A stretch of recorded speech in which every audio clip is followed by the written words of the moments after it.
پاکستان میں موٹر ویز کی تعمیر کا آغاز 11 جنوری 1992 کو شروع ہوا، جس کا مقصد ملک میں ایک عالمی معیار کا روڈ نیٹ ورک بنانا اور قومی شاہراہوں پر ٹریفک کا بوجھ کم کرنا تھا۔ اس وقت کے پرائم منسٹرز نے اسلام آباد سے لاہور کے درمیان 339 کلومیٹر طویل M2 کا سنگ بنیاد رکھا اور اس کا افتتاح 26 نومبر 1997 کو کیا۔ 18 مارچ 2020 تک پاکستان کے اندر موٹر ویز کا جو جال ہے اس کی لمبائی 1973 کلومیٹر تک پہنچ چکی، جبکہ 1763 کلومیٹر زیر تعمیر ہے۔ موٹر ویز کا ٹھیکہ 30 دسمبر 1991 کو جنوبی کوریا کی ڈائیوو کارپوریشن کو دیا گیا اور تعمیر کی بنیاد پر 23,686 بلین کا معاہدہ کیا گیا۔ اصل معاہدہ 4 لائن کی سہولت کے لیے تھا۔ ڈائیوو نے فراہم کنندہ کے کریڈٹ کے طور پر $379 ملین کا قرض فراہم کیا، جس میں تعمیراتی لاگت کا 40% شامل تھا۔ بقیہ 60% حکومتی اداروں نے یہ پیسہ فراہم کرنا تھا۔ پرائم منسٹر جس وقت اس پروجیکٹ کو عملی جامہ پہنا رہے تھے تو اس وقت پاکستان میں کوئی موٹر وے کے نام سے بھی واقف نہیں تھا اور اس کی بہت مخالفت کی گئی۔ اس کو ملکی معیشت کے لیے سفید ہاتھی بھی کہا گیا، لیکن پرائم منسٹر پرعزم رہے کیونکہ ان کو پتہ تھا کہ ملکی ترقی کے لیے سب سے پہلے ملک میں جدید روڈ نیٹ ورک کا ہونا بہت زیادہ ضروری ہے۔ موٹر وے کی فیزیبلٹی پر کافی وقت لگا اور آخرکار NH نے اس کا ٹینڈر کر دیا، جو کہ کورین کمپنی ڈائیوو نے جیت لیا اور یہ BOT کی بنیاد پر اس کمپنی کے سپرد کر دیا گیا۔ اس کمپنی نے 10 سال منصوبے کو آپریٹ کرنے کے بعد سب کچھ حکومت کے حوالے کر دیا۔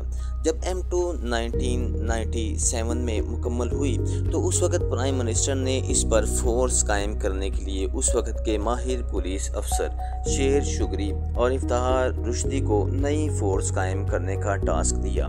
اس وقت موٹر وے پولیس کا قیام عمل میں لایا گیا، جو کہ ہر لحاظ سے ایک نئی فورس تھی۔ اس کا یونیفارم، ان کی گاڑیاں اور کام دوسری پولیس سے بالکل مختلف تھا۔ اس زمانے میں موٹر وے پولیس کو پیٹرولنگ کے لیے نئی لینڈ کروزر دی گئیں۔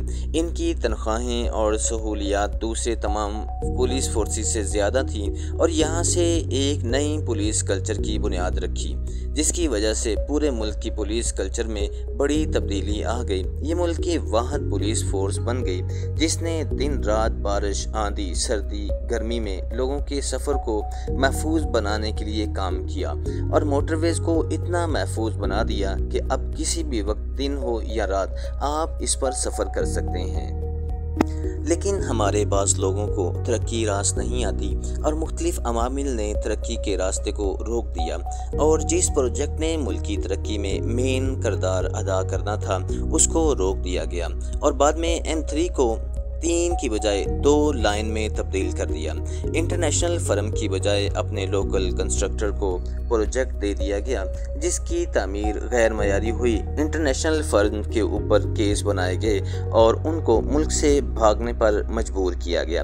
اس کے بعد جب پرائم منسٹر کا دوبارہ واپس دور آیا تو انہوں نے پھر اس رکے ہوئے سفر کو دوبارہ جاری رکھا اور سب سے مشکل اور دشوار گزار موٹر وے ہزارہ موٹر وے پروجیکٹ پر کام شروع ہوا، جو کہ محض ایک خواب تھا، لیکن وہ آج پاکستان کا سب سے خوبصورت موٹر وے کے ساتھ مانسہرہ تھا کوٹ سے اسلام آباد تک، جہاں 6 سے 7 گھنٹے لگ جاتے تھے، وہ سفر صرف محض اب 2 گھنٹے کا رہ گیا ہے۔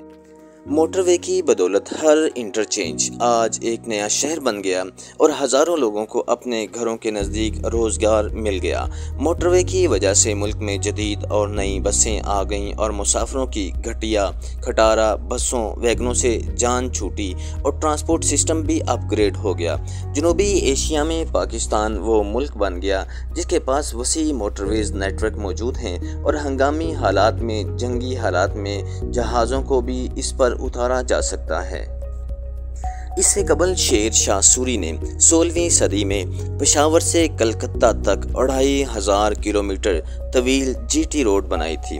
اس کے علاوہ شیر شاہ سوری نے اس کے ارد گرد پھولدار اور سایہ دار درخت لگوائے تھے، قیام کے لیے سرائے اور پانی کے کنویں بنوائے M1 موٹر وے یہ کو اسلام آباد سے ملاتی ہے، جس کا سفر تقریباً 155 کلومیٹر ہے، جو تقریباً 88 کلومیٹر خیبر پختونخوا میں اور 67% پنجاب میں ہے۔ M2 اسلام آباد سے لاہور کو ملاتی ہے، M3 لاہور کو عبدالحکیم سے، M4 پنڈی بھٹیاں کو ملتان سے، M5 سکھر کو ملتان سے، M6 سکھر کو حیدرآباد سے، M7 داؤد ہب بلوچستان کو، M8 رتو ڈیرو کو گوادر سے، M9 حیدرآباد کو کراچی سے اور M10 Karachi northern by pass, M11 Sialkot کو لاہور سے اور M14 ہکلا کو ڈیرہ اسماعیل خان سے۔ موٹر ویز کا بنانے کا مقصد ہے ملک میں ایک عالمی معیار کا نیٹ ورک قائم کرنا اور قومی شاہراہوں پر ٹریفک کا بوجھ کم کرنا۔ I hope this is informative. Please don't forget to subscribe and like.